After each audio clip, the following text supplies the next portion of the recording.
اگر آپ کو لگتا ہے کہ ڈارک ویب پر صرف چوری شدہ ڈیٹا، پاسورڈز اور ہیک کیے گئے اکاؤنٹس کا کاروبار ہوتا ہے تو شاید آپ غلط ہیں، کیونکہ یہ سٹوری سننے کے بعد آپ کی سوچ بدلنے والی ہے۔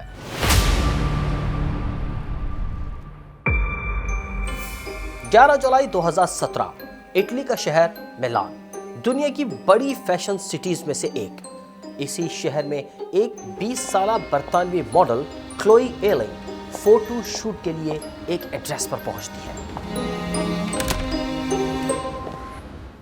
یہ اس کے لیے کوئی نئی بات نہیں تھی۔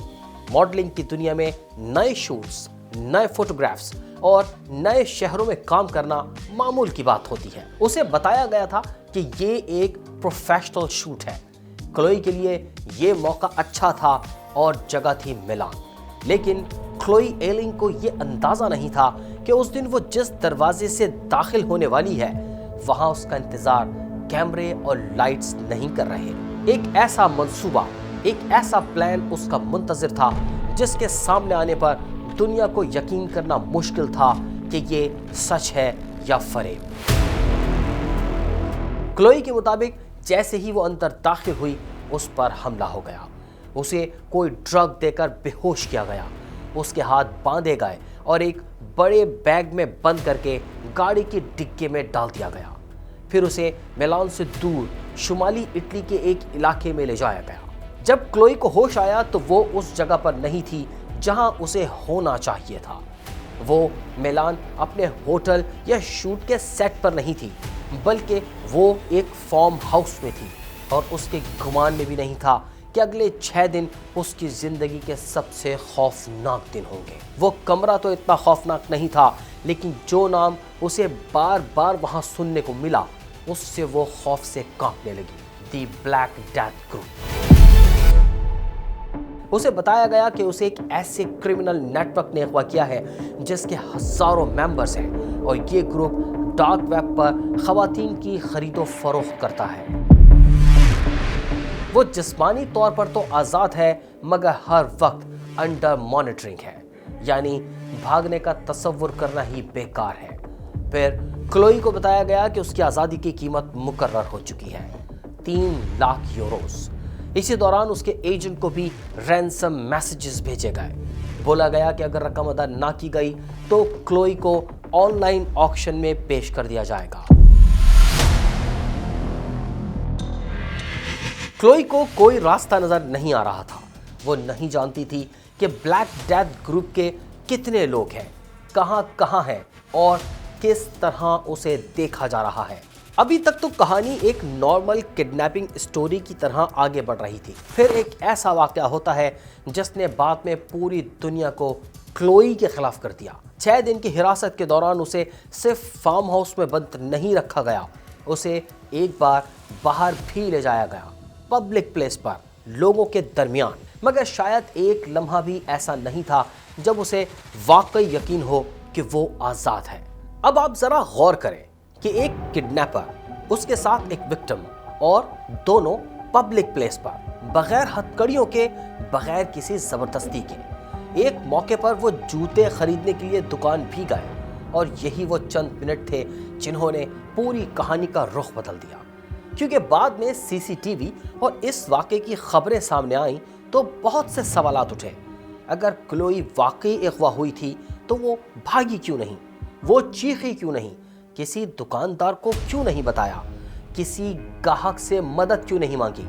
اس سوال پر اتنی ڈیبیٹ ہوئی کہ بہت سے لوگ کڈنیپنگ سے زیادہ کلوئی کے رویے پر بحث کرنے لگے۔ کلوئی کا کہنا تھا کہ اس کے ذہن میں یہ فیڈ کر دیا گیا تھا کہ اس کے آس پاس کئی لوگ اسے واچ کر رہے ہیں، اس کے لیے ممکن ہی نہیں کہ وہ بھاگ سکے، اور اگر وہ کسی سے مدد مانگتی تو شاید وہ صرف اپنے لیے نہیں بلکہ اپنے خاندان کے لیے بھی خطرہ پیدا کر دیتی۔ آخرکار 17 جولائی کو کلوئی کو آزادی مل گئی، لیکن آزادی بھی اس طرح نہیں ملی جس طرح کسی کڈنیپنگ کیس میں ملتی ہے۔ نہ کوئی ڈرامیٹک پولیس ریڈ ہوئی، نہ کوئی سیکرٹ ریسکیو آپریشن۔ اسے کڈنیپر نہیں بتایا کہ اسے آزاد کیا جا رہا ہے، وجہ یہ بتائی کہ وہ ایک ماں ہے، اس لیے اس پر رحم کیا جا رہا ہے، کیونکہ یہ گروپ माओ को कत्ल नहीं करता।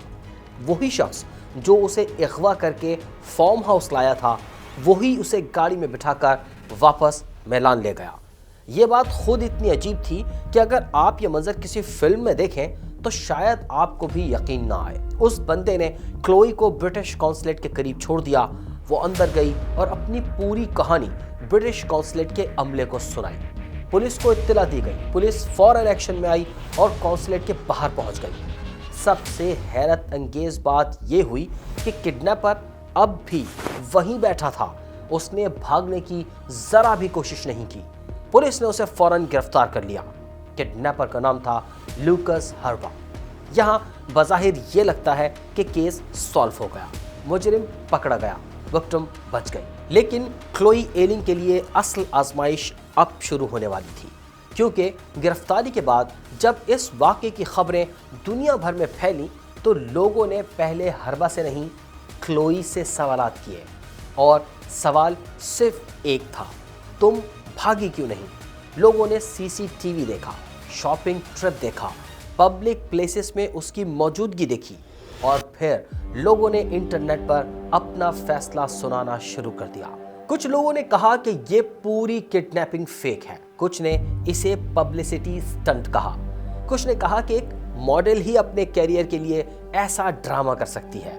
और सबसे हैरान कुन बात ये थी कि उस वक्त हर्बा ने भी एक मुख्तलिफ कहानी सुनाना शुरू कर दी। उसने दावा किया कि क्लोई इस मंसूबे में शरीक थी और ये सब उसके कैरियर को फ़ायदा पहुंचाने के लिए किया गया। अब केस सिर्फ किडनैपिंग का नहीं था, अब ये एक क्रेडिबिलिटी वॉर बन चुका था। एक तरफ क्लोई की कहानी, दूसरी तरफ हर्बा की, और दरमियान में एक ऐसा वाक़या जिसके कुछ हिस्से वाकई इतने अजीब थे कि इन्वेस्टिगेटर्स भी इब्तिदा में उन्हें नज़रअंदाज नहीं कर सकते थे। लेकिन अदालत में फैसला इस बुनियाद पर नहीं होता कि कौन ज़्यादा बिलीवेबल लगता है, बल्कि एविडेंस पर होता है, और एविडेंस एक एक करके सामने आने लगे। क्लोई के जिस्म पर इंजेक्शन का निशान, उसके बालों में केटामाइन के ट्रेसेस, वो जगह जहां उसे रखा गया, वो बैग जिसमें उसे मुंतकिल किया गया, डिजिटल कम्युनिकेशंस, रैंसम मैसेजेस और दूसरे फॉरेंसिक रिकॉर्ड्स। यहाँ क्लोई की कहानी एक नई ताकत के साथ सामने आई, क्योंकि अब मामला सिर्फ उसके बयान का नहीं था, उसके साथ साथ फिजिकल एविडेंस भी मौजूद था, डिजिटल एविडेंस भी मौजूद था, और इन्वेस्टिगेशन में ऐसे लिंक्स भी सामने आए जो हर्बा की कहानी के साथ ज़्यादा फिट होते थे, क्लोई की नहीं। लेकिन इस इन्वेस्टिगेशन का सबसे बड़ा सवाल अभी बाकी था, द ब्लैक डेथ ग्रुप। क्या वाकई ऐसा कोई इंटरनेशनल क्रिमिनल नेटवर्क मौजूद था? क्या क्लोई वाकई किसी बड़े ट्रैफिकिंग ऑर्गेनाइजेशन के हाथ लग गई थी, या उसे डराने के लिए किसी ने एक मस्नूई खौफ तैयार किया था? इन्वेस्टिगेशन आगे बढ़ी तो हर्बा की ऑनलाइन एक्टिविटी, एलियासेस और डिजिटल फुटप्रिंट को देखा गया, और यहाँ से एक मुख्तलिफ तस्वीर सामने आने लगी। वो ब्लैक डेथ ग्रुप जिसका नाम क्लोई को खौफजदा करने के लिए इस्तेमाल किया गया था, उसकी हकीकत वैसी नहीं थी जैसी क्लोई को बताई गई थी। हर्बा ने मुख्तलिफ मराहिल पर ऐसे बयानात दिए जिनमें इस ऑर्गेनाइजेशन के बारे में उसकी अपनी स्टोरी भी बदलती रही। एक वक्त पर उसने ये दावा किया कि उसने खुद इस एलिजेड ग्रुप को क्रिएट किया था और उसके भाई ने इस मंसूबे में उसकी मदद की थी। यहाँ इस केस का सबसे दिलचस्प साइकोलॉजिकल एंगल सामने आता है। अगर क्लोई को एक बड़े नेटवर्क नहीं बल्कि एक शख्स ने पकड़ा था और उसे इस नेटवर्क का खौफ दिलाया था, तो फिर उसके शॉपिंग ट्रिप पर ना भागने की वजह भी समझ आती है, क्योंकि क्लोई को हकीकत मालूम नहीं थी। हर्बा की कहानी भी मुसलसल बदलती रही। उसने कहा कि क्लोई शरीक थी, फिर उसने कहा कि वो उससे मोहब्बत करता था। एक मरहले पर उसने ये दावा भी किया कि इस पूरे स्कैंडल के जरिए क्लोई के कैरियर को फ़ायदा पहुंचाना था। लेकिन एक बड़ा सवाल बाकी था, अगर यह पब्लिसिटी स्टंट था तो फिर केटामिन क्यों, इंजेक्शन मार्क्स क्यों, रैंसम ईमेल्स क्यों, और इतने फिजिकल और डिजिटल ट्रेसेस क्यों? तमाम सबूत देखने के बाद जून 2018 में मिलान की अदालत ने अपना फैसला सुना दिया। लूकस हर्बा को क्लोई एलिंग के अगवा के जुर्म में मुजरिम करार दिया गया। उसे 16 साल 9 माह की कैद की सज़ा सुनाई गई। क्लोई के लिए ये एक बड़ी जीत थी। ये केस शुरू से आखिर तक दुनिया भर के मीडिया की खबरों में रहा और इस केस को बहुत से लोगों ने एक लेसन करार दिया कि कभी कभी आपको कैद करने के लिए दीवारों की ज़रूरत नहीं होती, कभी कभी एक झूठ भी आपको कैद करने के लिए काफ़ी होता है। अब आप सोच रहे होंगे कि ब्लैक डेथ ग्रुप का क्या बना। हैरानकुन बात यह है कि क्लोई के अगवा से पहले भी इस नाम का जिक्र इंटरनेट और लॉ इन्फोर्समेंट रिकॉर्ड्स में आ चुका था, लेकिन किसी इदारे के पास उसके खिलाफ कोई सबूत नहीं थे। और क्लोई के केस के बाद भी ये नाम किसी नए साबित शुदा बड़े जुर्म के साथ सामने नहीं आया। और यूं आज तक सवाल बाकी है कि ब्लैक डेथ वाकई कोई ग्रुप था या सिर्फ इंटरनेट के तारीख हिस्से में फैला हुआ एक खौफनाक नाम। इस वाक़े पर आपकी क्या राय है, कमेंट में ज़रूर बताइए।